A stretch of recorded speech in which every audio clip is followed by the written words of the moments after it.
Dear +1 students, இந்த beta நீக்க வினை அப்படிங்கிறது ரொம்ப இம்பார்ட்டன்ட் கொஸ்டின். நீங்கள் புரோமோப்ரோப்பேன் அப்படிங்கிறத எடுத்துக்கணும். CH3 CH2 CH2 Br profile bromide.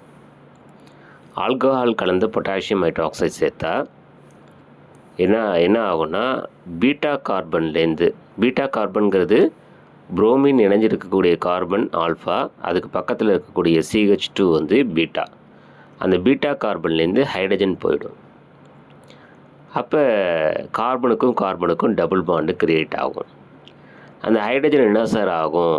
KOHல இருக்கக்கூடிய OH எடுத்துக்கிட்டு H2O போயிடும். இப்போ உங்களுக்கு ஸ்ட்ரக்சர் எப்படி பாருங்கள்,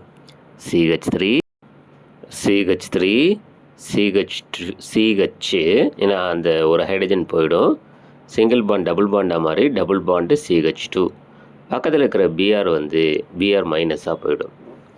ரைட்டுங்களா? அப்போ என்ன ப்ராடக்ட் கிடச்சிருக்கு? CH3 CH double bond CH2, அதாவது ப்ரொப்பீன் கிடச்சிருக்கு. இந்த வினையை மட்டும் நீங்கள் எழுதினா போதும். பீட்டா நீக்க வினை அப்படிங்கிறதுல ப்ரொப்பைல் புரோமைடு, ஆல்கஹால் கலந்த KOH, propene plus H2O plus Br minus. இது எழுதிட்டாலே உங்களுக்கு 2 மார்க்னா 2 மார்க்கு, 3 மார்க்கில் கேட்டால் 3 மார்க்கு, 5 மார்க்கில் கேட்டால் 2 கொஸ்டினாக கேட்பாங்க, 2.5 மார்க்குன்னு. சரிங்களா? ஈக்குவேஷன் மட்டும் எழுதுங்க போதும்.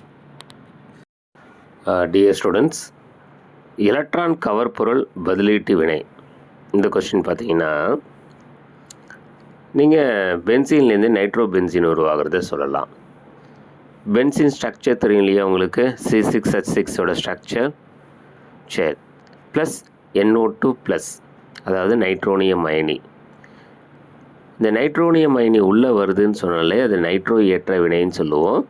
இதுதான் காமனாக வந்து எலக்ட்ரான் கவர் பொருள். ஒரு பொருள் மேலே ப்ளஸ் இருந்தால் அது எலக்ட்ரான் கவர் பொருள் பதிலீட்டு வினை.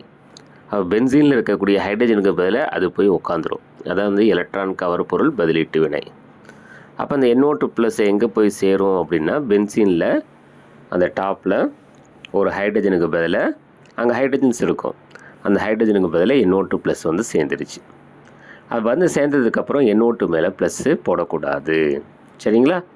அப்போ பென்சீன்கிற C6H6 அப்படிங்கிறதோட ஃபார்முலா நைட்ரோ பென்சீன் சொல்லக்கூடிய C6H5NO2, அதாவது ஒரு ஹைட்ரஜன் வெளில போயிடும். அதுதான் பதிலீட்டு வினை. அப்போ எலக்ட்ரான் கவர் பொருள் பதிலீட்டு வினைக்கு இதை நீங்கள் உதாரணமாக சொல்லலாம். சரியா? NO2 ப்ளஸ் எங்கேருந்து சார் வந்தது? அந்த கொஸ்டின் பார்த்தீங்கன்னா, sulphuric acid and nitric acid, கந்தக அமிலமும் நைட்ரிக் அமிலமும் கலந்த கலவை அப்படிங்கிறது நைட்ரோ ஏற்ற கலவை அப்படின்னு சொல்லுவாங்க. அந்த நைட்ரோ ஏற்ற கலவையிலேருந்து NO2 ப்ளஸ் அப்படின்னு சொல்லக்கூடிய நைட்ரோனியம் அயனி வரும். இதுதான் வந்து எலக்ட்ரான் கவர் பொருள் பதிலீட்டு வினைக்கு உதாரணம். அப்போ எலக்ட்ரான் கவர் பொருள் பதிலீட்டு வினை என்றால் என்னன்னு கேட்குறாங்கன்னா, இந்த ஈக்குவேஷன் மட்டும் எழுதி வைங்க போதும். சரிங்களா?